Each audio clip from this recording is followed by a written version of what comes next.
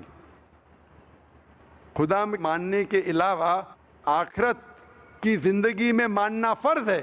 کیونکہ صرف آخرت کی زندگی کے ذریعے میں آپ کو بتا سکوں گا کہ چوری کرنا غلط ہے، ڈاکہ ڈالنا غلط ہے، زنا کرنا غلط ہے،